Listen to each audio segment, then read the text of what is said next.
அன்பு நேயர்களுக்கு இனிய வணக்கம். கடகம் ராசிக்கார நேயர்களுக்கு நம்ம இன்னைக்கு வீடியோ பதிவுக்கு முழுமையா போறதுக்கு முன்னாடி முருகரை மனதார வணங்கிட்டு வீடியோ பதிவுக்குள்ள போகலாங்க. ஓம் முருகா போற்றி, ஓம் முருகா போற்றி, ஓம் முருகா போற்றி. என்னை காக்கும் முருகனே போற்றி. நல்லதே நடக்கும், நல்லது மட்டும்தான் நடக்கும். நம்முடைய கடகம் ராசிக்காரங்களை பொறுத்த வரைக்கும் உண்மைக்கு புறம்பா எந்த காலத்திலையும் எந்த ஒரு செயலையும் இவங்க செய்ய மாட்டாங்க. மற்றவர்களின் உணர்வுகளுக்கு மதிப்பையும் மரியாதையும் தரக்கூடியவங்களா இவங்க இருக்காங்க. இவங்களை பொறுத்த வரைக்கும் தன்னுடைய வாழ்க்கையில 1000 பிரச்சனை நடந்தாலும் அதை பத்தி துளி கூட கவலைப்பட மாட்டாங்க.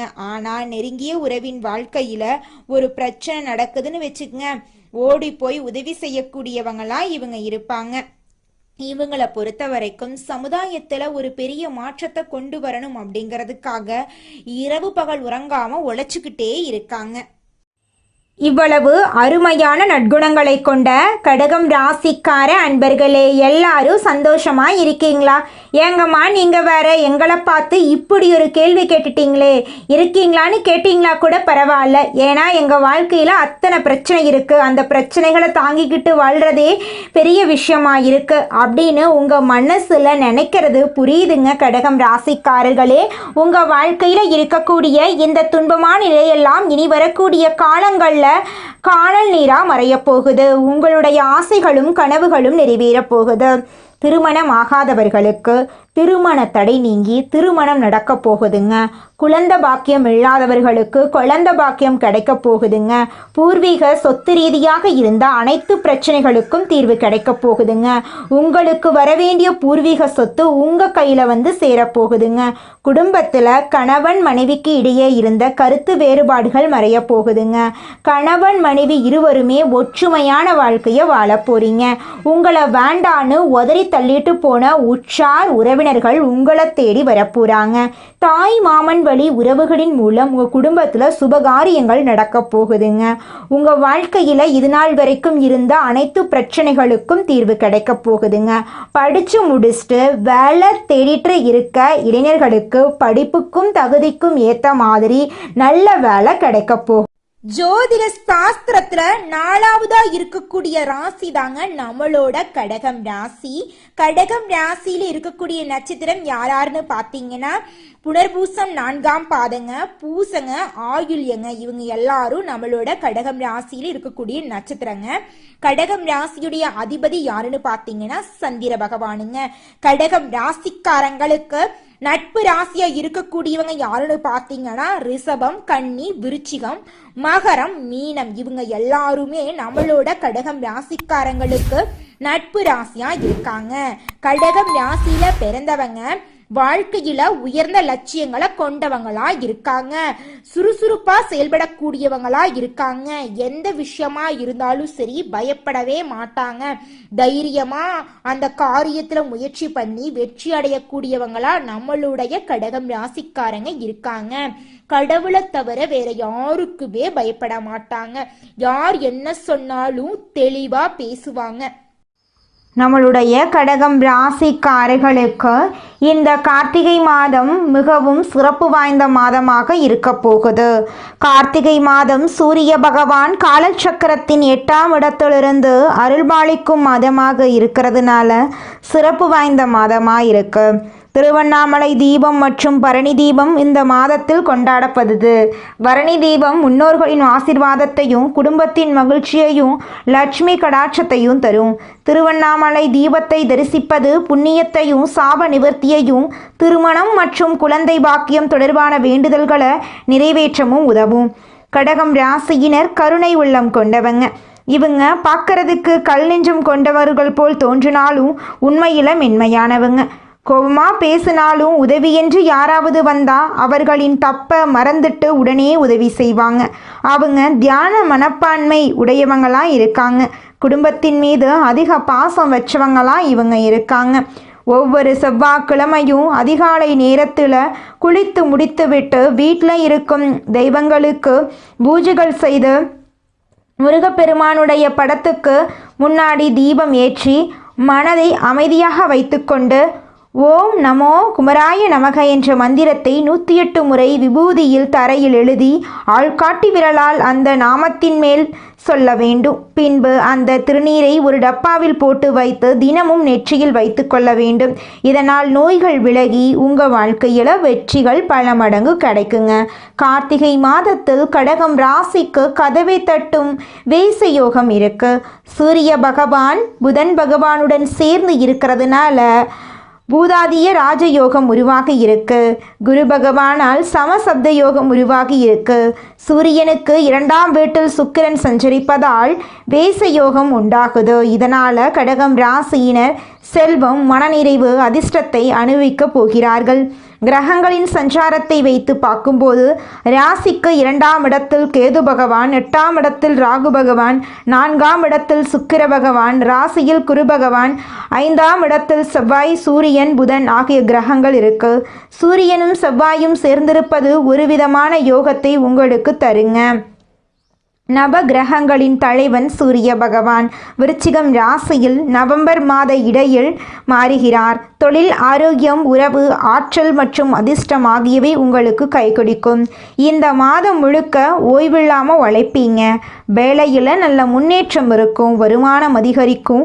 வீட்டில் இருக்கக்கூடிய பெண்களுக்கு இறை வழிபாடு மன நிம்மதியை கொடுக்கும். தடைபட்டு வந்த சுபகாரியங்கள் மீண்டும் நடக்கும். மாணவர்களுக்கு படிப்பில் கவனம் தேவை. வேலை தேடுறவங்களுக்கு நல்ல வேலை கிடைக்கும். வியாபாரத்தில் அதிக லாபம் கிடைக்கும். நிதிநிலை முன்னேற்றம் அடையும். குடும்ப செலவுகள் கட்டுக்குள் வரும். ஆன்மீகத்தில் ஆர்வம் ஏற்படும். உங்களுடைய ஆசைகளும் கனவுகளும் நிறைவேறும். உங்களுடைய வாழ்க்கையே இந்த மாதம் சொர்க்கமாக மாற வாய்ப்பு நிறையவே இருக்குதுங்க. மொத்தத்தில் கடகம் ராசிக்கு கஷ்டம் என்பது அவர்கள் சரி செய்ய வேண்டிய விதத்தில் மட்டும்தான் இருக்கு.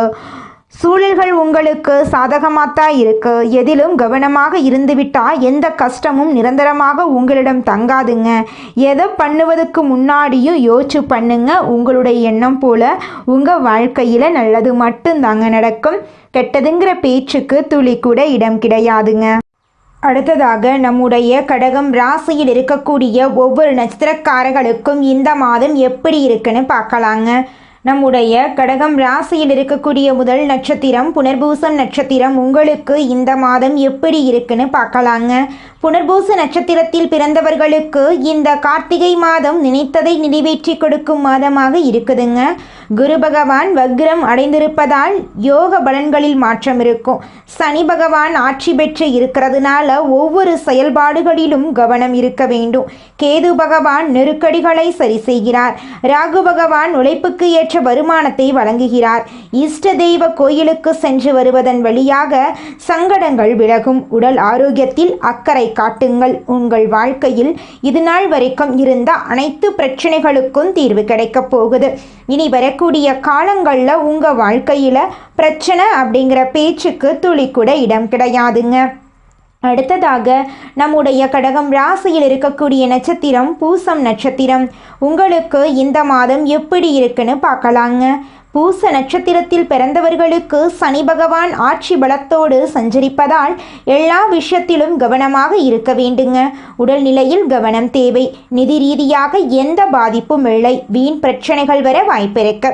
வண்டி வாகனத்தில் பயணம் செய்யும் போது நிதானத்தை கடைபிடிக்க வேண்டும். மேல் அதிகாரிகளை அனுசரித்து நடந்து கொள்ளுங்கள். குழந்தைகளிடம் அக்கறை காட்டுங்கள். புதிய முதலீடுகள் செய்யும் போது யோசித்து செய்யுங்கள். ராசிக்குள் செவ்வாய் இருக்கிறதுனால செயல்பாடுகளில் இருந்த தடுமாற்றம் நீங்கும். பிறரை விமர்சனம் செய்வதை தவிர்க்கவும். பைரவரை வழிபாடு செய்வதன் மூலம் உங்கள் வாழ்க்கையில் இருக்கக்கூடிய சங்கடங்கள் விலகப் போகுது. உங்களுடைய ஆசைகளும் கனவுகளும் நிறைவேறப் போகுதுங்க. அடுத்ததாக நம்முடைய கடகம் ராசியில் இருக்கக்கூடிய நட்சத்திரம் ஆயில்யம் நட்சத்திரம். உங்களுக்கு இந்த மாதம் எப்படி இருக்குன்னு பார்க்கலாங்க. ஆயில்ய நட்சத்திரத்தில் பிறந்தவர்களுக்கு கார்த்திகை மாதம் கஷ்டங்களை போக்கக்கூடிய மாதமாக இருக்கும். செயல்பாடுகளில் கவனம் தேவை. வியாபாரிகள் புதிய முதலீடுகள் செய்யும் போது யோசித்து முடிவெடுக்க வேண்டும். அரசியல்வாதிகள் வார்த்தைகளில் கவனமாக இருக்க வேண்டும். பூர்வீக சொத்து விஷயங்களில் பிரச்சனை வர வாய்ப்பு இருக்கிறதுனால சட்ட ரீதியாக எதிர்கொள்வது நல்லது. குடும்பத்தில் இருப்பவர்களுடைய ஆலோசனைக்கு மதிப்பளிக்கவும். உடல்நிலையில் கவனமாக இருங்கள். கேது பகவான் தன்னம்பிக்கையை ஏற்படுத்துகிறார். புது சொத்து வாங்குவீர்கள். நரசிம்மரை வழிபாடு செய்ய வாழ்க்கையில் வளம் உண்டாகும். உங்களுடைய ஆசைகளும் கனவுகளும் நிறைவேறக்கூடிய மாதமாக உங்களுக்கு இந்த மாதம் அமைஞ்சிருக்குதுங்க. இதுநாள் வரைக்கும் உங்களை வேண்டான்னு உதறி தள்ளிட்டு போன உற்றார் உறவினர்கள் இனி வரக்கூடிய காலங்களில் உங்களை தேடி வரப்போகிறாங்க. உங்களுடைய கனவுகள் எல்லாமே நிறைவேற போகுதுங்க. இந்த உலகத்தில் யாருங்க கோடீஸ்வரன்? கோடி கோடியா பணம் வச்சிருக்கிறவங்களா, பிடிச்ச உணவுகளை சாப்பிட்றவங்களா, பிடிச்ச உறவுகள் கிட்ட பேசுறவங்களா? இதுல யாருமே கோடீஸ்வரன் கிடையாதுங்க.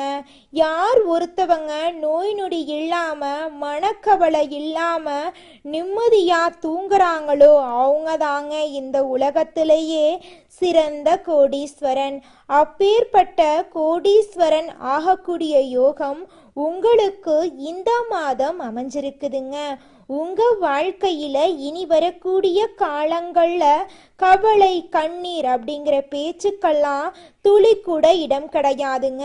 இது நாள் வரைக்கும் உங்களுடைய மனசில் இருந்த மனக்கவலைகள் எல்லாம் இனி வரக்கூடிய காலங்கள்ல காணாம போகுதுங்க.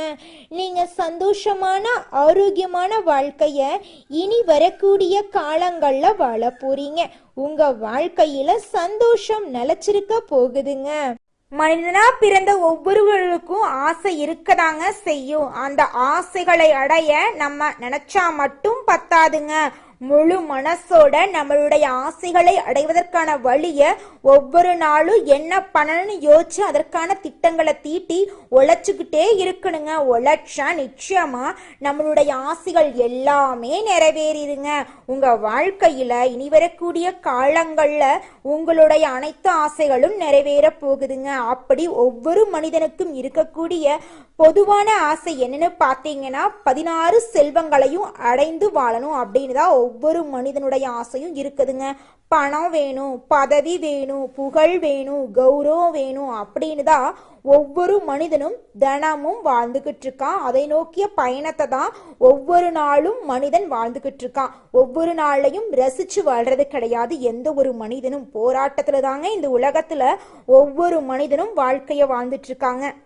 நம்மளுடைய கடகம் ராசிக்காரங்க நீர் தத்துவத்தை அடிப்படையாக கொண்டவங்க. உணர்ச்சி, அன்பு, பரிவு உள்ளவங்க. கடகம் ராசிக்கு அதிபதி சந்திர பகவானுங்க. மனோகாரகன் சந்திர பகவான் அன்பு, கருணை, தாய்மை உணர்ச்சி, குடும்ப பாசம் ஆகியவற்றை குறிக்கிறாருங்க. கடகம் ராசியினர் பாசத்தை நிரூபிக்க உயிரையும் கொடுப்பாங்க. இவங்க உறுதியான மனப்பக்குவம் கொண்டவங்க. திட்டமிடுவதில் வல்லவர்களாக இவங்க இருப்பாங்க. ஆன்மீக சிந்தனைகள் அதிகம் உடையவங்களா இவங்க இருக்காங்க. நேர்மையானவங்களா, நியாயமானவங்களா இவங்க இருக்காங்க. வீட்டில் பூஜை அறை கட்டும்போது கடவுளுக்கு ஒரு இடத்த ஒதுக்கி கட்டணுங்க. பூஜை அறையில் 5 தெய்வங்கள் அடங்கிய படம் வைத்து வழிபாடு செய்கிறது நல்லதுங்க. விநாயகர் வினைகளை நீக்குவாருங்க. சரஸ்வதி தாயார் கல்வி ஞானத்தை தருவாங்க. மகாலட்சுமி தாயார் செல்வத்தை தருவாங்க. பெருமாள் குடும்பத்தில் அன்பு, பாசம், ஒற்றுமையை தருவார். முருகப்பெருமான் தைரியம், வெற்றியை தருவார். கடகம் ராசிக்காரங்க சிவபெருமானை வழிபட்டா மன அமைதி, ஆரோக்கியம் கிடைக்கும். அம்பாளை வழிபட்டா தைரியம், தொழில் வளர்ச்சி கிடைக்கும். பார்வதி தாயாரை வழிபட்டா திருமண தடைகள் நீங்கும், குழந்தை வாக்கியம் உண்டாகும். கிருஷ்ண பகவானை வழிபட்டா திருப்பதி ஏழுமலையான் அருள் கிடைக்கும், பண பிரச்சனைகள் தீரும். முருகப்பெருமான வழிபட்டா தைரியம் கிடைக்கும், கல்வியில் உள்ள தடைகள் நீங்கும், வேலையில் முன்னேற்றம் உண்டாகுங்க. கடகம் ராசிக்காரங்க உக்கிரமான தெய்வங்களான காளி, பைரவர், பிரசன்ன ஆஞ்சநேயர் ஆகிய தெய்வங்களை வழிபடக்கூடாதுங்க. ஏன்னா அவர்கள் மென்மையானவர்கள். உக்கிரமான தெய்வங்களை வழிபட்டால் மன அழுத்தம், கவலைகள் ஏற்படும். வீட்டில் உடைந்த சேதமடைந்த படங்களை வைத்து வழிபாடு செய்யக்கூடாதுங்க. சனி பகவானை வீட்டு பூஜை அறையில் வைத்து வழிபாடு செய்யக்கூடாதுங்க. இறந்த முன்னோர்களின் புகைப்படங்களை பொருட்களை பூஜை அறையில் வைக்கவே கூடாதுங்க. பூஜை அறையை சுத்தமாக வச்சிருக்க வேண்டுங்க. திங்கட்கிழமை சந்திரனுக்கு பூஜை செய்கிறது நல்லதுங்க. வெள்ளிக்கிழமை லட்சுமி தாயாரை வழிபாடு செய்யறது மூலமாக உங்கள் கையில் செல்வாக்கு உயருங்க. செவ்வாய்க்கிழமை முருகப்பெருமானை வழிபட்டீங்கன்னா தைரியம் ஆரோக்கியம் மேம்படும். பால் வெண்ணெய் வெள்ளை மலர்களை கொண்டு சந்திரனுக்கு பூஜை செய்யுங்க. திங்கட்கிழமை விரதம் இருங்க. பசுங்கன்றுக்கு புல்தானம் செய்யுங்க. நதி குளத்தில் சந்திரனை பார்த்து தண்ணீர் அர்ப்பணம் செய்யுங்க. கடகம் ராசிக்காரங்க தங்கள் வீட்டில் எந்த தெய்வங்களை வைத்தால் நல்லது நடக்கும் அப்படின்னு பார்த்தீங்கன்னா முருகர் விநாயகர் இவங்க 2 பேரையும் உங்களுடைய வீட்டு பூஜை அறையில் வைத்து தினமும் வழிபாடு செஞ்சுக்கிட்டு வாங்க. உங்களுடைய ஆசைகளும் கனவுகளும் அடுக்கடுக்காக நிறைவேறப் போகுங்க. நீங்கள் இந்த நிமிஷம் வரைக்கும் உங்களுக்காக வாழ்க்கையை வாழறதே கிடையாதுங்க. உங்களை சுற்றி இருக்கிறவங்களுக்கு பயந்து தாங்க வாழ்க்கையை வாழ்ந்துக்கிட்டு இருக்கீங்க. நாம் இந்த செயலை செஞ்சால் நம்மளை சுற்றி இருக்கிறவங்க நம்மளை பற்றி தப்பாக நினச்சிருவாங்களோ, இந்த சொன்னால் நம்மளை பற்றி அவங்க தப்பாக நினச்சிருவாங்களோ அப்படின்னு அடுத்தவங்களை கண்டு பயந்து வாழ்க்கையில் எந்த ஒரு செயலையும் செய்யாமல் ஒரே இடத்துல நீங்கள் முன்னேறாமல் நின்றுக்கிட்டு இருக்கீங்க. இனி வரக்கூடிய காலங்களையாவது யாரை கண்டும் அச்சப்படாம கடவுளை கண்டு மட்டும் பயந்தா மட்டும் போதுங்க. வேற யாரை கண்டும் நீங்க பயப்பட வேண்டாம். கடவுள் இந்த உலகத்துல உங்களை எதுக்காகங்க படைச்சிருக்காரு? உங்களுக்காக நீங்க வாழணும் அப்படிங்கறக்காக தான் படைச்சிருக்காரு. உறவுகளுக்காகவும் நண்பர்களுக்காகவும் உங்களுடைய வாழ்க்கைய நீங்க தியாகம் பண்றது நியாயம் கிடையாதுங்க. உங்களுக்காக உங்க வாழ்க்கைய வாழ கத்துக்கோங்க. வாழ்ற வாழ்க்கை ஒரு முறை தாங்க. அந்த வாழ்க்கைய உங்களுக்காக வாழ கத்துக்கோங்க. நம்மளுடைய கடகம் ராசிக்காரங்க குடும்பத்தின் மீது அதிக அக்கறை கொண்டவர்களாகவும் கற்பனை திறன் மிக்கவர்களாகவும் இருக்காங்க. பிறருக்கு உதவி செய்யும் மனப்பான்மை கொண்டவர்களா இவங்க இருக்காங்க. கலைத்துறையில் சிறந்து விளங்கக்கூடியவங்களா இவங்க இருக்காங்க. கடகம் ராசிக்கு குருவின் அதிசார உச்சம் டிசம்பர் மாதம் வரை இருப்பதால தலையெழுத்தே மாறக்கூடிய யோகம் உண்டாக போகுது. குரு ஜாதகத்தில் உள்ள தோஷங்களை நீக்குவாரு. கடகம் ராசிக்கு இது நாள் வரை 12இல் குரு இருந்ததால் ஏற்பட்ட தடைகள் இனி நீங்கும். குரு பகவான் கடகம் ராசிக்கு 6ஆம் மற்றும் 9ஆம் வீட்டின் அதிபதி. 6ஆம் வீடு நோய், எதிரி, கடன், வம்பு, வழக்கு போன்றவற்றை குறிக்குதுங்க. 9ஆம் வீடு தந்தை, ஆன்மீகம், அதிர்ஷ்டம் போன்றவற்றை குறிக்குதுங்க. குரு கடகம் ராசிக்கு வருவதால் கடகம் ராசிக்காரர்களுக்கு நல்ல வருமானம், உடல் ஆரோக்கியம், அந்தஸ்து உயரும். டிசம்பர் 6க்குள் எதை எடுத்தாலும் வெற்றிதாங்க. இதற்கு முன் கடன், பகை, வம்பு, வழக்கு, வேலை இல்லாமை போன்ற பிரச்சனைகள் இருந்தவர்களுக்கு இனி நல்ல மாற்றங்கள் ஏற்படும். திருமண தடைகள் நீங்கும். சனி பகவான் ராகுவின் நட்சத்திரத்தில் இருந்ததால் கடகம் ராசிக்காரர்களுக்கு வேலை, திருமணம், படிப்பு போன்ற விஷயங்களில் தடைகள் ஏற்பட்டன. சொத்து சம்பந்தப்பட்ட வழக்குகளும் இருந்தன. ஆனா குருவின் பார்வையால் இந்த தடைகள் நீங்க போகுது. எதிர்பாராத வெற்றிகள் கிடைக்க போகுது. பெருங்கொண்ட பணம் வீட்டுக்கு வரப்போகுது. உடல் ஆரோக்கியம் மேம்பட போகுது. மருத்துவ செலவுகள் குறைய போகுது. வேலை தேடுபவர்களுக்கு வேலை கிடைக்கும். வெளிநாட்டு வேலை வாய்ப்புகள், பதவி உயர்வு கிடைக்கும். அரசாங்க வேலைக்கு முயற்சி செய்பவர்களுக்கு வெற்றி கிடைக்கும். குழந்தைகள் கல்வியில சிறந்து விளங்குவாங்க. கடன், பகை, வம்பு, வழக்கு போன்ற பிரச்சனைகள் நீங்கும். திருமணம் நடக்காதவர்களுக்கு திருமணம் நடக்கும். ஏற்றுமதி, இறக்குமதி, ஆசிரியர், உணவு சார்ந்த தொழில் செய்பவர்களுக்கு நல்ல முன்னேற்றம் இருக்கும். கமிஷன் வியாபாரம் செய்பவர்களுக்கு லாபம் கிடைக்கும். அரசியல்வாதிகளுக்கு நல்ல மாற்றம் வருங்க. உங்க வாழ்க்கையில இந்த மாதம் நல்லதெல்லாம் அடுக்கடுக்கா நடக்க போகுதுங்க. குலதெய்வம் எங்கேயோ இருக்குது, என்னமோ இருக்குது அப்படிலாம் நீங்கள் நினைக்க வேண்டாங்க. நீங்கள் எங்கிருந்தாலும் ஒரு தீபம் ஏற்றி வச்சு அந்த தீப ஒளியில் தெய்வங்கள் இருக்கிறாங்க அப்படின்னு நினச்சி வழிபாடு செய்யுங்க. குலதெய்வமே தெரியாவிட்டாலும் வீட்டில் தீபம் ஏற்றி வச்சு ஏதாவது ஒரு நல்ல நாளில் குலதெய்வத்தை நினச்சி வழிபாடு செய்யுங்க. குலதெய்வ வழிபாடு குலம் காக்குங்க, குலம் தலைக்கும். முதல்ல குலதெய்வம், அப்புறம் இஷ்டப்பட்ட தெய்வம், அப்புறம் உங்களுக்கு விருப்பப்பட்ட தெய்வங்க. எந்த கோயிலுக்கு போனாலும் என்ன பண்ணாலும் ஏற்றமில்லை அப்படின்னு நீங்க சொல்லுவீங்க. தினமும் எந்திரிச்ச உடனே சூரிய பகவானை நமஸ்காரம் பண்ணுங்க. அவங்களுடைய அனுகிரகம் இருந்தா போதும். மற்ற கிரகங்கள் எல்லாம் சாதகமா இல்லைனா கூட பரவாயில்ல, அந்த சூரியனுடைய பிரகாசம் உங்க வாழ்க்கையவே பிரகாசமா மாத்திருங்க. அந்த வெளிச்சம் உங்களை வந்து சேருங்க. உங்க வாழ்க்கையில் இருக்கக்கூடிய கண்ணீரெல்லாம் கரைஞ்சு போயிருங்க. கடகம் ராசிக்காரர்களே, உங்களை சுத்தி ஒரு பாதுகாப்பு வளையத்தை நீங்க உருவாக்கிக்கணும். அடுத்த கட்டத்துக்கு நீங்க போயே ஆகணுங்க. நெகட்டிவான எண்ணங்களை உங்களுக்குள்ள கொண்டு வராதீங்க. நல்லதை நினைங்க. நல்லது மட்டும்தாங்க உங்க வாழ்க்கையில நடக்கும். நல்லதே நடக்கும். நல்லது மட்டும்தான் நடக்கும். நன்றி, வணக்கம்.